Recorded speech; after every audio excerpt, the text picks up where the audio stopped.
Hello, everybody. This the man of the hour. Look, did you get Mr. Gordon? Yeah. You live right now? Yes. I want. Yes. Live Channel 5 here. Look, you see, Cynthia is the only news station that came and got us this year, and we appreciate. You know, her. I was coming. Y'all live. Yeah, I'm live. Okay, I'm sending it. No, I'm sending it to Kennedy. Okay. Okay. I'm putting it on all his sites. However that goes. But this is V.O.N's Veterans Announced 3rd Annual Motorcade. So what we do, we go from Flint to Frankenmuth, run all the red lights, and in between there we go to Burston Fieldhouse and we have a ceremony where we honor veterans. So this year we probably doubled so far, and we're probably going to triple the number that we had with last year. But it's just I am a veteran Marine, 100% service connected, disabled, and I'm like this. If we don't represent ourselves, that's then right. we will. That's right. The VA can only do so much. But we got to figure out how to do the rest. And sometimes that means honoring others that are still here, that's right. Not just after they're gone, and figuring out how we can bridge the gap in between the services that we need. That's right. So that's what we do. That's right. And along with that is that I'm personally working on a program that's going to benefit the community. I'm not going to say numbers because people don't believe. Well, you know I'm going to support you because you've been out here forever. And we appreciate you. $100 million to come to Genesee County for this specific, and it's not a pie in the sky.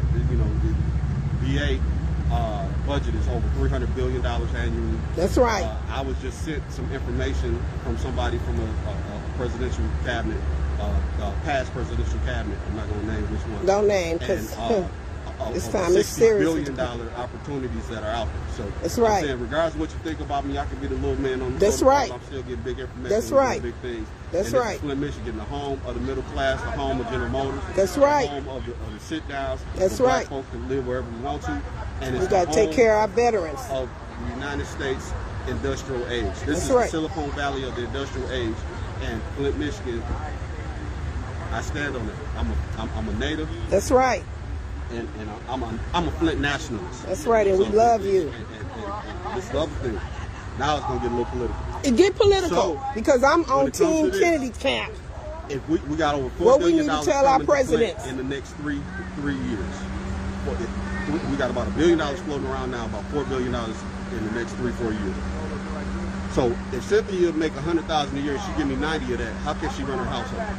That's right. So Flint is getting, and Genesee County is receiving over $4 billion, but $3 billion of that is going. How do we operate a municipality of any size if most of the money is going out to other businesses and other places that's right. that come in and take our work? That's right. That's so right. Anybody that was that lived in any kind of poverty ain't gonna let nobody come into their house and take nothing. That's right. And then if you're wealthy, you most definitely ain't gonna let nobody come in and take nothing. That's so right. How do we do that as a municipality? How we do that as a city? Allow people to come, because I say Flint because Flint is the county seat. We're the county chair. You got to do everything here in Flint to work in Genesee County when it comes to legal situation. So we got to do better at that. I'm pointing all fingers, so nobody feels that's sad. right. So that's I'm right. pointing all fingers. That's right. To everybody, that's including right. myself. That's why I stay diligent, and I don't care whether people like what's said. If it's true, it's true. That's if right. it's not, then tell me. Keep it real and keep it 100. Thank you very much. Also, I wanted to ask you, you know, we got the presidential election coming up in 2024. We got about 4, 5, 10, 11, 12 presidential candidates. What do my veterans need for them to do to get on the ball, to get our vote? So as a nonprofit, right, I cannot pick side or anything. We're not going to pick sides. Any side. I don't care who you are. Right. But when it comes to veterans issues, one of the things for me is that this is what all politicians do. I don't care if you like them, they're your favorite politicians. That's right. They use veterans as one of those trigger things. They sure do. When they down in the numbers. They sure do. When they don't have. They sure do. What am I do? Then they want to do something for put veterans. my heroes in the back. So the thing is, you have to change your stance on who we are. We're not puppies. We're not something you can just pet around and say, "Oh, look at them, thank you for your service." Okay, great. When we were trained to take life. When we were trained to protect life. When we were trained to do more than most people do in a day. We do in a week. We do in a day. Period. I don't care if that person was doing paperwork. I don't care if that person was mopping the floor. They was mopping more floors than anybody was mopping the floor for a whole week. So the thing is understand the value and the power of the veteran community. Because when you have people that have certain skill sets and certain mindsets that want to get something done, you don't put a governor on them and tell them that they have to go slow. You give them a lane to go to so you can enhance the whole environment. Because if we enhance the whole environment, then everybody, you say high tide raises what? All boats, all ships. So if you want our country to rise, then you raise up those that have the skill sets in order to raise things at a different rate, at a different pace. I've been around as an organization since 2015.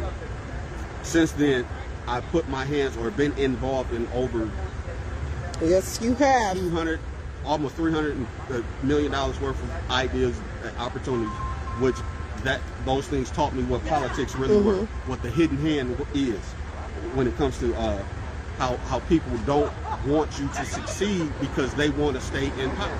Now, how can you stay in power if everything's falling apart? Sometimes you got to adjust and let some things in so you can have the opportunity to take from that pie that was newly created. But if there's no new or fresh ideas or pies out there and you controlling everything, the mindset that you have is a Machiavellian mindset, which will crumble after time.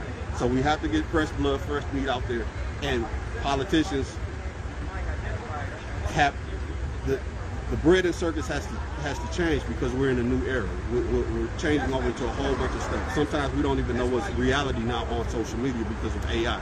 We don't understand and know what real politics are because people are all about self. So we got a lot of stuff to think about. There's so many conflicts that are going on, and as a country, we are fighting so many battles from so many fronts that we don't even realize that we're this close, for especially Michigan, for us to have certain things jeopardized that shouldn't be, because we have to be the republic in which we stand and use the democracy for that. And I'm gonna stop because I'm babbling now.